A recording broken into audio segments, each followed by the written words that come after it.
I'm Melissa McCommon, also art by Melissa M online. And I'm Liz Granado, aka M Puzzle Girl on Tumblr and most online, though I also go by art by Liz Granado on Instagram. So we're here today to do a report for AnimeCons.com to talk about SAC Anime Winter 2019. Woo! I'm Shiva. I'm Sketch. And on this episode of AnimeCons TV, we're going to Katsucon! Woo!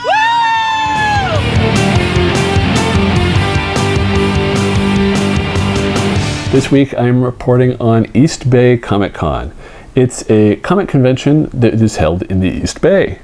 By East Bay I mean the eastern border of the San Francisco Bay. So it's northeast of San Francisco, it's north of Oakland, and south of Sacramento. It's held in Concord, California. And last month, Svet and Caden and I went to Gallifrey 1. It's a Doctor Who convention held over President's Day weekend in Los Angeles at the LAX Marriott. So if you're flying in LAX, take the hotel shuttle, you are there.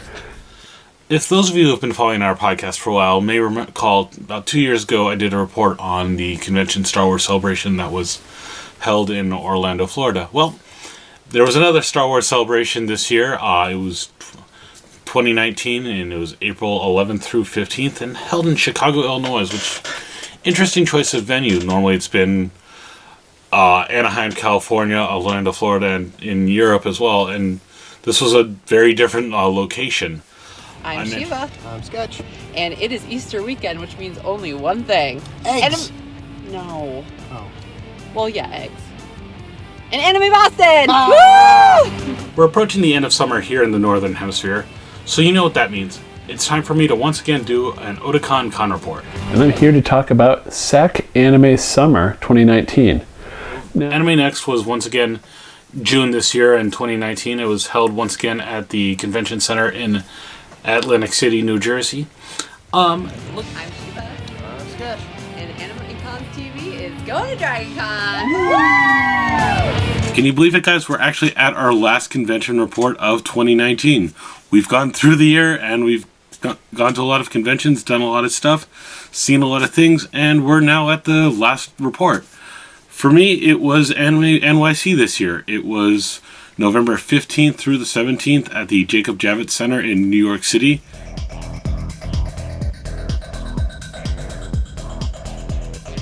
and so I'm going to talk about the advantages of small conventions. First, the costs are lower. You can get, at a smaller convention, they're taking up less venue space or less hotel space, and so it costs them less to rent this venue, which means their costs are lower, which they can pass that savings on to you. If this smaller convention is close to your house, it's cheaper travel. You don't have to get on a plane and fly across the country to go stand in line and waiting to get into Hall H or something. No, you just drive an hour or so and you're at this convention. Another big advantage of small conventions is they're more intimate. The crowds are much less because obviously they're smaller conventions.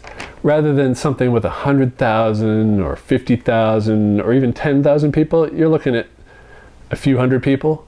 And so that means that for the guests that are there, you get more face time because, you know, they're there for a 3-day weekend probably. And so that means that if they're at a large convention, you pay for your VIP pass, you'll get maybe a picture, an autograph, and that's all you see of them, maybe their panel. But at a small convention, you may pass them in the hallway, they may be hanging out, just, you know, wandering around, you can talk to them and interact. And so it's definitely, if there's a guest going to a small convention, check that out and you'll get more interaction. It's also easier to meet up with friends. Because the convention is cheaper, you can probably convince more of your friends in the area to go and hang out for the weekend. It's also easier to meet new people because at a small convention, you're going to see a lot of the same faces over and over. You may be going to the same panels, you may be in line for some event, the lines aren't going to be as long. And just, you know, hanging out and enjoying the convention, you're going to see a lot of the same faces. So it's a lot easier talk to people and say, oh yeah, I like your costume, you like that show too, and you can get more interaction. Whereas a large convention, you'll see the person once, say, oh great, can I get a picture? Might talk a bit, then you never see them again. Also, small conventions are better starter conventions, so if you haven't been to any conventions or many, check out a small one, put your toe in the water, see how it is, before you jump in to some large 10,000 plus event. You're supporting a small business and a local business, and that's always a good thing. A lot of larger conventions, especially those that are held in multiple cities, are run by a corporation that's located somewhere else. But if you're going to a small con, it's probably run by people in or near the place where that convention's located. And so it's helping your local business and helping a small business, and small cons need your support.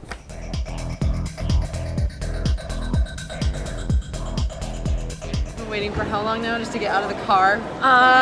3 hours? 4 hours? No, literally 40 minutes. Oh my god. They have one guy with a cart. We're not allowed to not use the cart. There used to be one car in front of us. Now there's apparently 2 cars in front of us. There have been people in front of us waiting for a cart for at least 20 minutes. Yeah. I don't know what organization it is. And then a bellhop just asked us if we wanted to take a taxi out of here. Yeah, actually, yes. Take This me a is what taxi we're to bringing Move. out of the convention to go just on a joyride into the city. Poor Sketch, waiting hopelessly in line with nobody helping. These poor people in front of us have been waiting forever. All of these people, still 0 bellhops. We did eventually get a cart, and I am happy to report that this was probably the lowest point of the weekend. And I do have to point out, this is the Gaylord Hotel. This is not the convention itself with their poor planning. However, Gaylord, get your act together. You've done this every single year for quite some time. There's no excuse for this.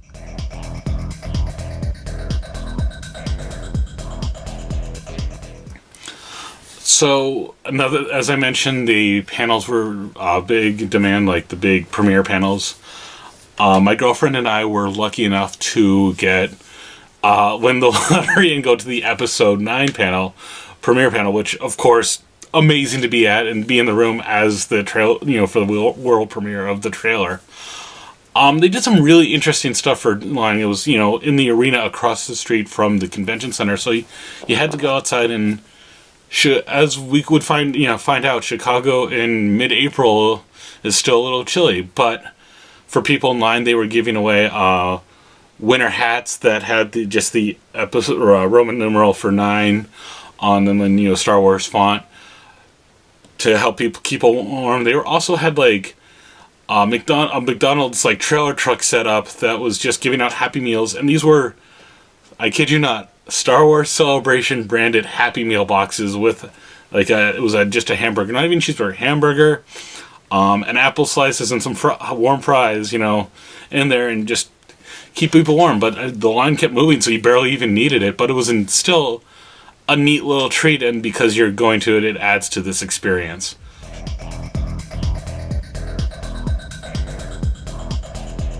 I checked out their game room this year. And it felt like a typical game room. I mean, there's not a whole heck of a lot to report there. One thing I will say is that I finally, after years of seeing them at conventions, I finally got to try the Gundam Pods game, which is something I've been wanting to do feels like forever. And the company that I think kind of moves them to different cons only has 4 of these. And they take a little time, so there's almost always a line. This year, I actually said, you know what? I'm going to do it. I'm going to check this out. I'll go to the game room first thing Sunday morning, as soon as they open, and make a beeline for the Gundam Pods, and I'll get to try it out. I was number 5 in line. So I still had to wait, but only, maybe 10 minutes at most. And it was worth it. I wasn't in the first wave, but it was worth it for 10 minutes. When the line's longer, I'm not sure it's really worth it because I want to check out other stuff at the convention. It's not a priority. So I'd say if they're going to be coming to another convention, make sure you get to the video game room or wherever it is early and get in line early and then go do other stuff. Unless you have like a huge chunk of time to kill, don't waste your time waiting in line for the Gundam pods. But again, they were still fun.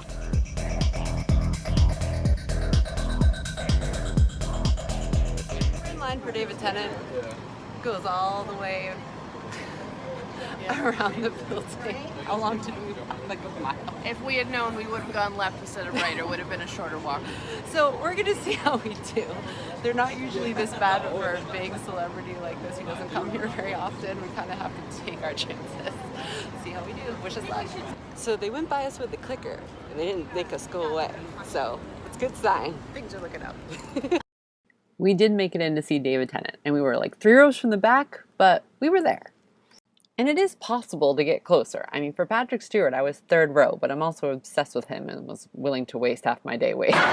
Sure, anything. And the chair's great. Look at that!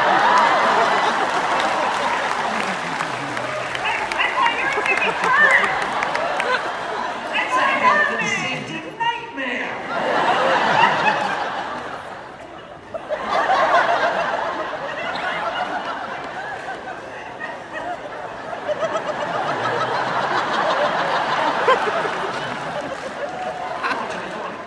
Talk with your eyes. Come on, let's do it. We should race. You ready? Set.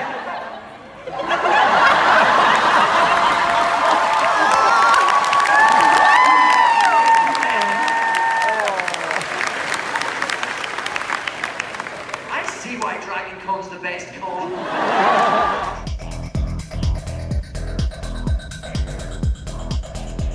Welcome to AnimeCons TV. My name is Doug Lauda. I'm here with Toru Furuya-san, who's had a very long career. We're going to just ask a couple questions, and this is very exciting for me. Oh, thank you. Nice to meet you. Very nice day. Okay. You have portrayed many noteworthy characters over a very successful career. Who do you get most recognized for? And does it change depending on where you go or who you speak with? フーヤさんは今まで数々の有名なキャラを演じてきましたが、最も多く、結びつけられるキャラクターは誰なんでしょうか。そしてそれは行く場所によって、結びつけられるキャラクターが変わったりするのでしょうか。そうですね、もうだいぶ世界中行って25カ国ぐらい行ってますけど、北米の場合は、やっぱりドラゴンボールのヤムチャ、それから、セーラームーンのタキシード仮面がとっても人気です。で南米だと圧倒的にセイントセイヤのセイヤですね。アジアだと、最近僕がやっている名探偵コナンのアムロ・トールとかが人気ですね。それから、ヨーロッパは本当に北米と似てると思いますけど、でもセイントセイヤもすごく人気で、もうセイヤ、それからヤムチャ、タキシード仮面が人気ですかね。でワンピースのサブはもう世界中ですね。はい。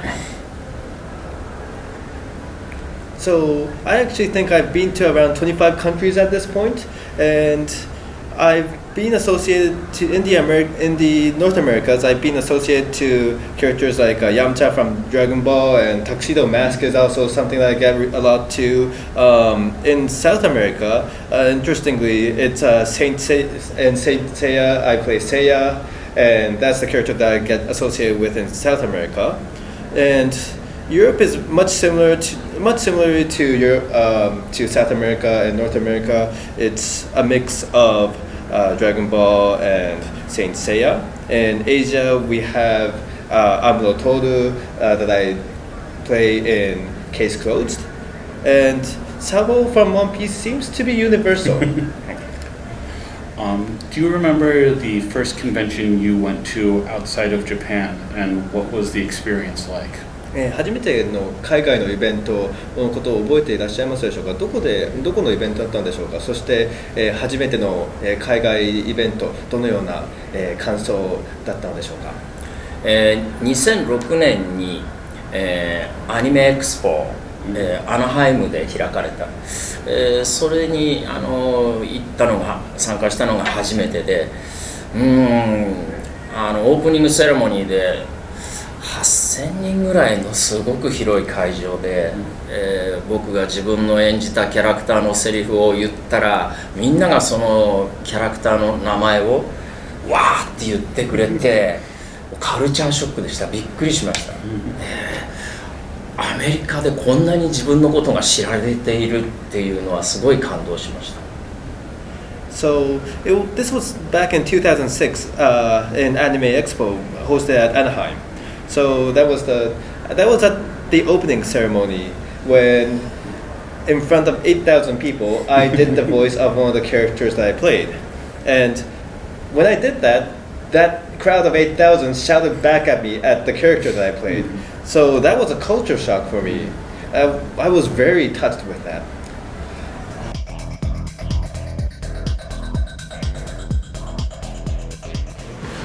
In many of your works, besides Gundam and beyond, you kind of show that war is a very horrific event that it creates a lot of suffering and stuff, but at the same time, war often brings kind of innovation to technology, and technology springs ahead because of research during the war effort. Do you ever feel that you try and reconcile those two, that complicated idea that even though there's horrible events, there's great innovation happening through technology? 監督の作品ガンダムに限りなく戦の無謀さと戦がどれほど恐ろしいかをよく語りますけど現実の個人的な意見ですけど現実の戦とか戦争ではその技術の発展とかいろんな発展研究が行われて発展される面もあると感じてますけど監督ご自身はどう思われてやっぱりその面も作品に含めようと思ったことはありますでしょうか？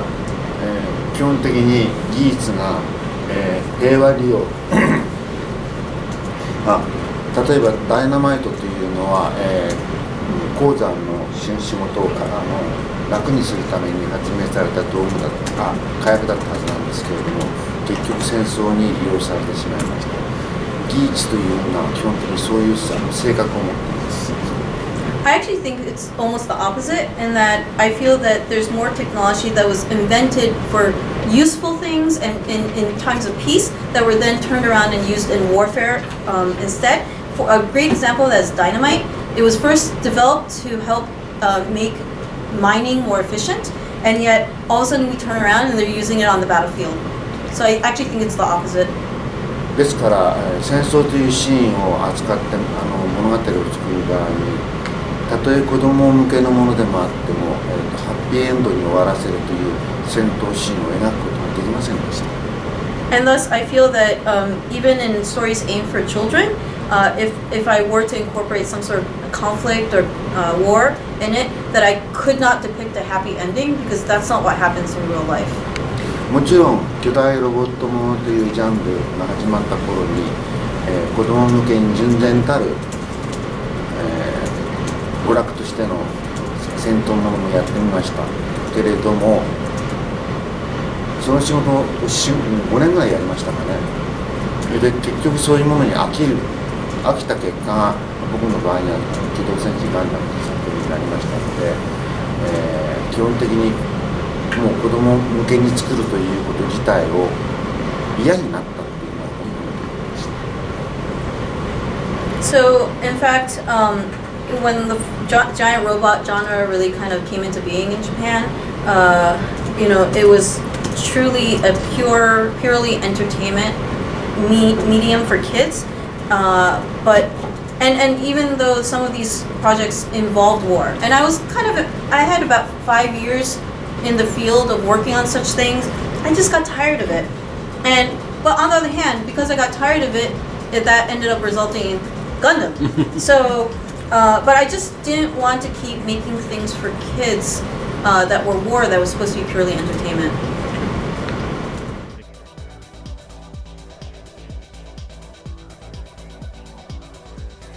Get this, guys. I only made 6 costumes. That is like blasphemy. It's 6 times 6. It's only to start more than I made one. Alright, Patrick's gonna talk. Be quiet when he's talking, okay? Alright, 3, 2. Welcome back to AnimeCons TV. We're here for our annual predictions episode. We've got a special guest here joining us. Maybe he's got some predictions. And I'll go that way. You can go that way. That should be our 2009-2019 side-by-side right there. Yeah. Oh. Okay. Mama, do it. That is perfect timing. It's in the box. I was gonna say. That's awesome. Yeah. Oh, some num-nums. Ooh, nummy num time for Kaden. Watch where you're going, buddy. There's a lot of stuff in here. Oh, Kaden got an owie on the table. The end. The end. All right.